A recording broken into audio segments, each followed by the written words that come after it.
성경의 숲을 걷다. 오늘은 사사기 20장입니다. 이스라엘 백성들은 가나안 땅에 정복할 때 가나안 족속을 진멸하는 하나님의 명령을 받았습니다. 그러나 완전하게 하나님의 명령을 수행한 지파는 한 지파도 없었습니다. 가나안 사람들을 진멸하기는커녕 함께 공존하는 방식을 선택했어요.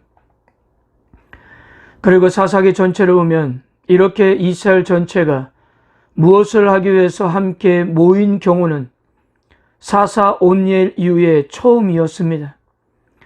사사들이 활동할 당시도 주변 가까운 지파들의 도움이 있었을 뿐 전체 이스라엘은 나서지 않았습니다. 에브라임 지파 같은 경우는 정작 전쟁에 참여하지 않았다가 뒤늦게 와서 자신의 분깃을 찾으려고 했고요. 무엇보다도 삼손이 사사로 있었던 20년 동안은 홀로 블레셋과 싸워야 했어요. 유다 지파는 오히려 삼손을 말리기까지 했습니다. 가나안의 완전한 정복과 여러 이방 민족의 전쟁에서는 그렇게 미온적이었던 이스라엘의 12지파들이 한자리에 모인 것입니다. 이방인과 싸우기 위해서가 아니라 같은 동족과 전쟁하기 위해서 40만 명이 모인 것입니다. 자, 하나님의 백성인 이스라엘 안에서 도저히 있어서 안 되는 일이 레위인 한 사람의 입으로부터 시작되고 있었습니다. 그는 모여든 사람들에게 이렇게 이야기했어요. 5절입니다. 기브아 사람들이 나를 치러 일어나서 밤에 내가 묵고 있던 집을 에워싸고 나를 죽이려 하고 내 첩을 욕보여 그를 죽게 한지라. 하룻밤 몸을 구해서 기브아에 갔는데 기브아 사람들이 아무 이유 없이 자신을 죽이려고 했고 그런 상황에서 자기의 첩을 욕보여 죽게 했다는 이야기예요. 그런데 이 이야기에는 반은 맞고 반은 틀린 말이었어요. 우리가 어제 사사기 19장에서 보았던 대로 기브아 불량배들은 그를 죽이려고 했던 것이 아니었습니다. 물론 성관계를 요구한 것이 죽음의 공포로 느꼈을지는 모르겠지만 처음부터 그들은 죽이려고 그렇게 공격하지 않았다는 거예요. 그리고 자신의 첩이 욕부여 죽게 되는 상황에서 자신이 강제로 첩을 내준 것, 자신이 방주한 것에 대해서는, 즉 자신이 문제적 행동들에 대해서는 전혀 말하지 않았습니다. 그리고 기브아 사람들 전체가 그렇게 한 것도 아니었어요. 그러니까 여러분, 이스라엘 공동체 안에서 전쟁은 대체로 거짓말에 가까운 레인의 입에서부터 시작되었다고는 사실이고요. 그리고 전쟁을 선포하는 과정에서도 하나님을 찾은 적이 한 번도 없었다는 것입니다. 7절 보세요. 이스라엘 백성들에게 사항 성명을 마친 레위 사람이 이렇게 말했습니다. 이스라엘 자손들아, 너희가 다 여기 있은즉 너의 의견과 방책을 낼지니라 하니라. 즉 의견과 해결 방책을 내놓으라는 촉구였어요. 이것을 보더라도 그는 어느 정도 영향력이 있었던 것으로 보여집니다. 이 레위 사람의 발언이 끝나자 8절에서 10절까지 보면 전쟁을 결정하고 준비하는 모든 과정을 다 자신들이 결정했어요.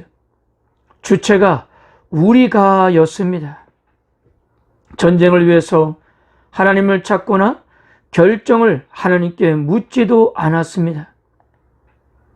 그러면서 18절에 이렇게 기도했어요.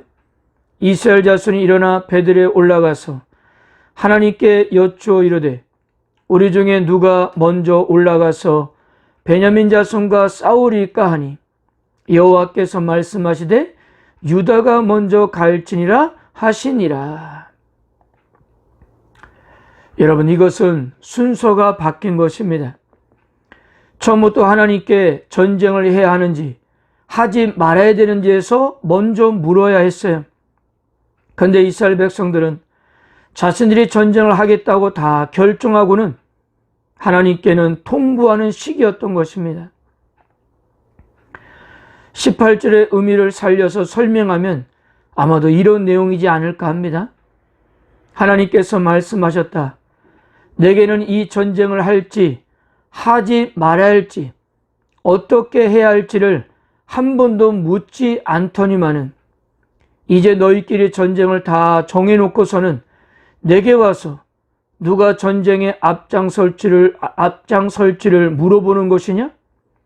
그래, 너희들 힘으로 할 수 있다면 유다가 맨 앞에 서서 한번 해봐라.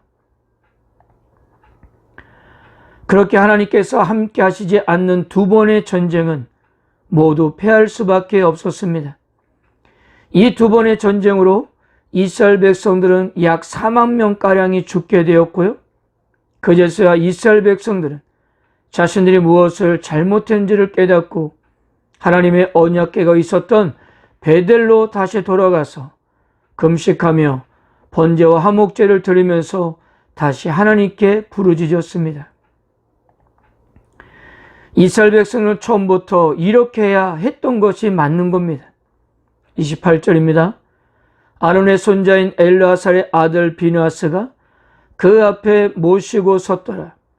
이스라엘 자손들이 여쭙기를 우리가 다시 나아가 내 형제 베냐민 자손과 싸우리까 말리까 하니 여호와께서 이르시되 올라가라. 내일은 내가 그를 내 손에 넘겨주리라 하시는지라.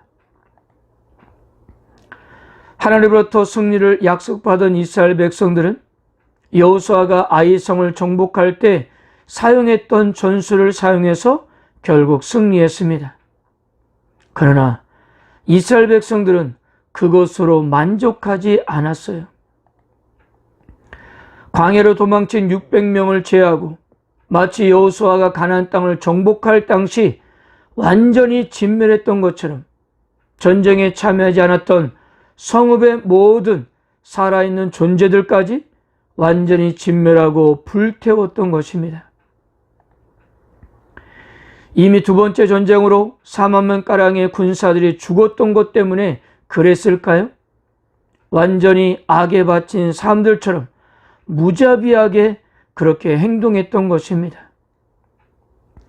가나안 땅을 정복하면서 가나안 사람들에게 행하여 했던 진멸은 제대로 수행하지 못하면서 동족을 향해서 잘도 지키고 있었던 것입니다.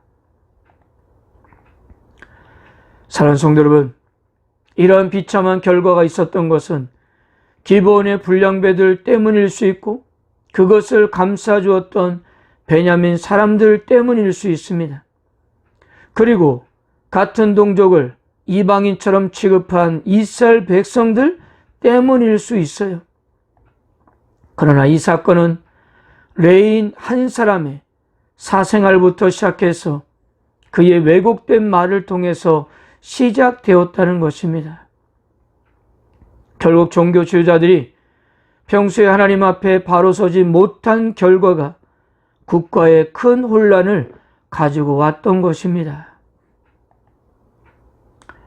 사랑하는 성도 여러분, 사사기는 이스라엘 사람들의 모습을 가감없이 기록함으로써 하나님의 백성들도 얼마든지 밑바닥까지 갈 수 있음을 보여주고 있습니다.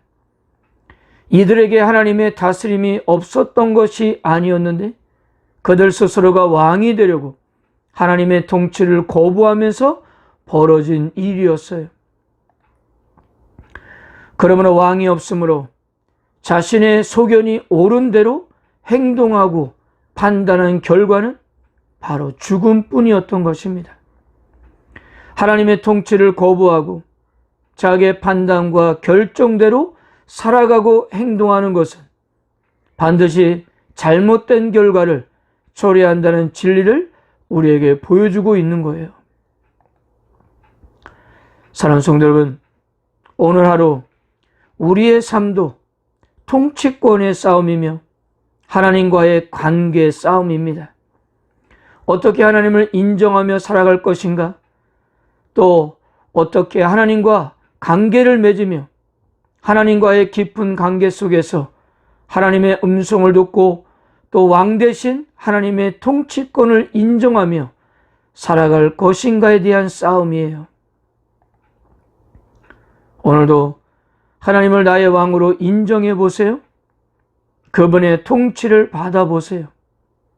그렇다면 하나님의 주권으로 우리의 삶을 인도해 주실 것입니다.